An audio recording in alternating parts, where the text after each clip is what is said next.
See, if your mind is a shaft, it's a continuous chain. Fulfillment is the moment where there is a gap. So that you can't recall the gaps. You can't remember gaps. You can't cherish the gaps. That is why we remember only the pains, sufferings. We are not able to recall, relish, enjoy, cherish the blissful moments, fulfilled moments. But please understand, if there is no fulfilled moments in your life, by now you would have committed suicide. There are moments where you are fulfilled, you are relaxed, you are settled. Only thing, your mind doesn't allow you to remember it, recall it. And another one big problem is, the fulfillment happens in you as an accident. You do not know the science of recreating it. You do not know the science of reproducing it. It happens as an accident. Sometime you are working for this, suddenly something else happens and you feel fulfilled. You don't know why it happened. You don't know the chemistry of fulfillment. All I am trying to share with you in this one day is chemistry of fulfillment, the science of fulfillment, where you can bring this moment of fulfillment again and again at your wish. Whenever you want, bringing that fulfilled feeling to your consciousness and cherishing, relaxing into it, I can say this is the ultimate spiritual truth or spiritual science. Bringing that fulfilled feeling again and again to your inner space and relaxing into it. I want you to know few truths. First thing, whatever you are seeking in your life, whether it is money, name and fame, or position, or power, or love, whatever it may be, you are traveling towards fulfillment. It's a fulfillment you are seeking. Beautifully Chandogya Upanishad says, wife is not loved just because she's a wife. Husband is not respected just because he is husband. There is something more they are adding to your life. Because of that, they are respected. She adds love. He adds security. That's the reason they are respected and loved. If that love and respect, love and secure feeling, if that is not added, naturally you don't respect. You don't love that person. The relationship breaks. Money also. Money gives you more freedom, more choices. You can choose between sufferings. With poverty, you don't have choice. Your suffering is restricted. With money, you have more choice of sufferings. You can choose between many suffering. Anything you love, anything you want, expands you. Gives you more freedom, gives you more choice, gives you more possibility. That is the reason you are behind it. So anything you ask, anything you want, directly, indirectly, it leads you to fulfillment. It leads you to fulfillment. That is the reason you are seeking it. You are working for it. First truth, whatever you may seek, you are behind fulfillment, directly or indirectly. Second thing, this is an important truth. Through objects, the fulfillment is never achieved. This is the second truth. All of you know. I don't need to give any explanation or any examples. All your lives are living examples for this truth. Just through objects, fulfillment is never achieved. If just through objects fulfillment is achieved, then in the whole world at least few should have achieved. There are so many people who have achieved the status through money. Whatever can be bought, they have. They can have. Either they have or they can have. Through money, whatever can be achieved, either they have or they can have. At least that kind of people should have achieved fulfillment. It's not there. means just through objects, fulfillment is not achieved. That is, you are a living example for that truth.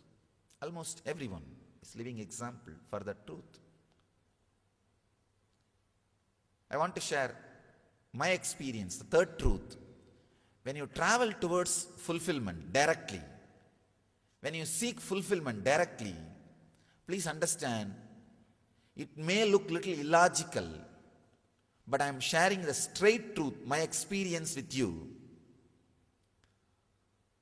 When you seek the fulfillment directly, suddenly the energy which is overflowing in you, all the objects which you are seeking starts traveling towards you.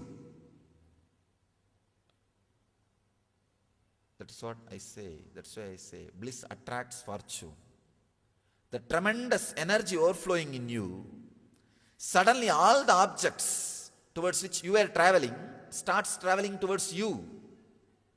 You start attracting different energy towards your life. See, usually if you are depressed, if you are filled with sympathy, self-pity, suddenly you will see you will be attracting the people who are abusing you, who are disturbing you, disrespecting you.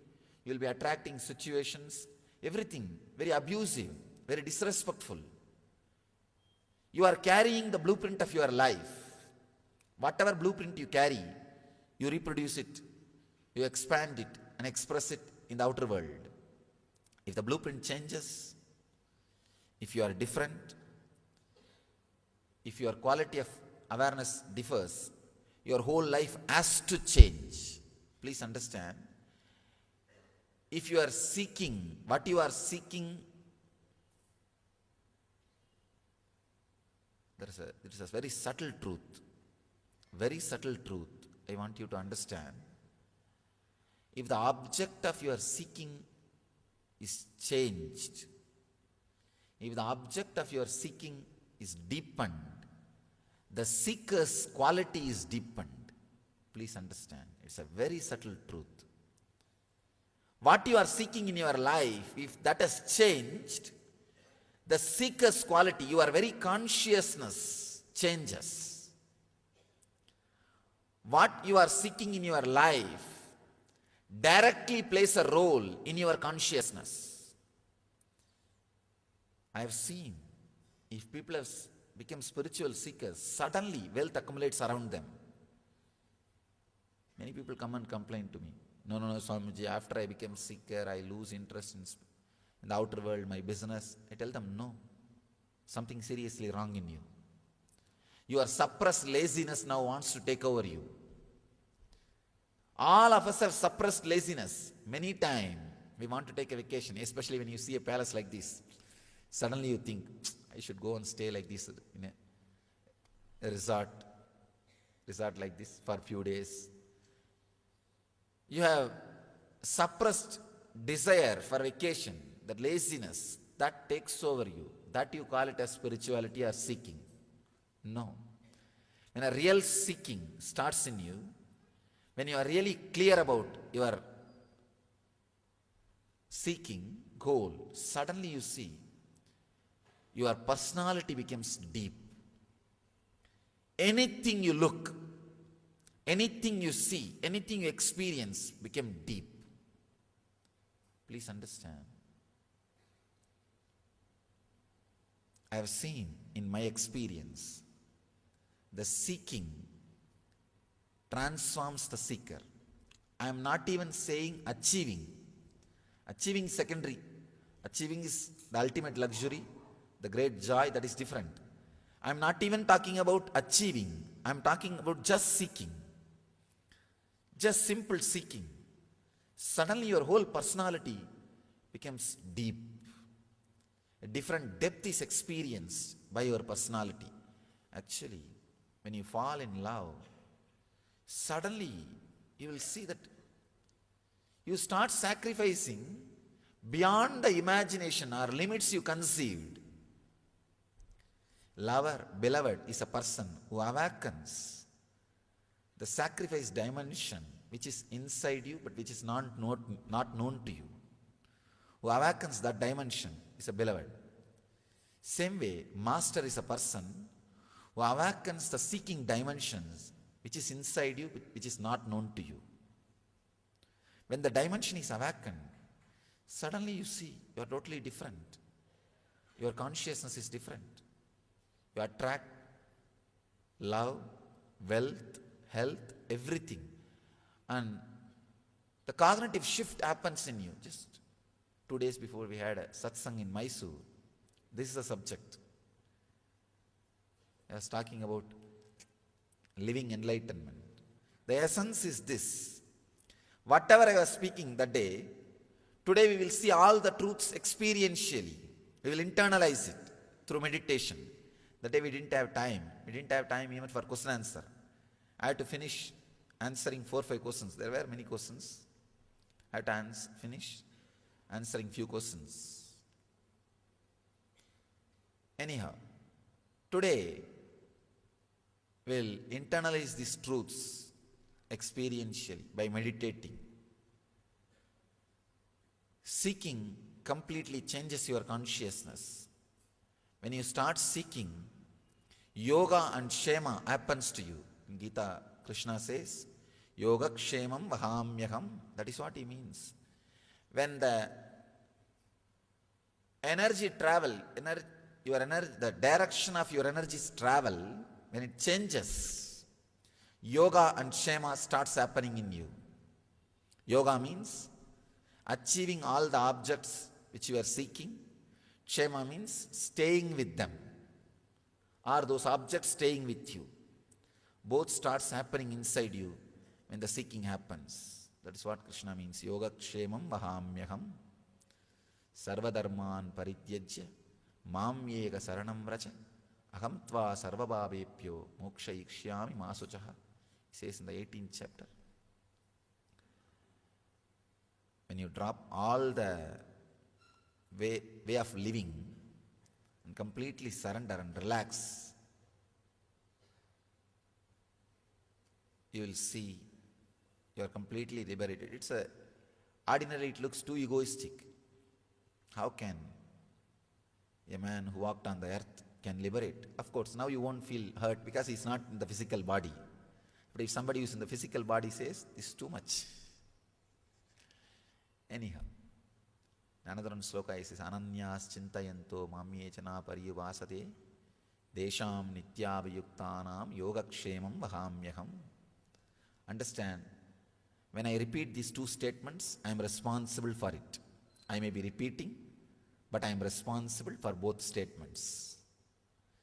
When he says, Ananyas chintayanto mamyechana pariyuvasate desham nityavayuktanam yogakshemam vahamyaham, by relaxing from everything else, if you are centered on me, when he says Krishna on me, it's not just 6-foot form, seeking.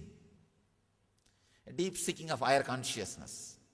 When you turn towards higher consciousness, the seeking, yoga kshemam vahamyaham, he says, your needs, fulfillment is taken care by me. Please understand, it's truth. I have seen this truth not only in my life, thousands and thousands of my devotees and disciples' life who are seekers. When they turn towards seeking, the whole energy of the life becomes different. So these are the few truths I wanted you to remember. First thing, whatever you are seeking in your life, if you think wealth or love or relationship or anything you may seek, you are seeking fulfillment. Maybe indirectly, but you are seeking fulfillment. Second thing, through objects, fulfillment is not achieved. Third thing, when you seek the fulfillment directly, objects run behind you. World and the objects are just like the shadow. If you are running behind, you will never be able to catch it. If you are taking care of your responsibility, it will be there running behind you. So change the direction. You will see world is behind you. Just understand and internalize these few truths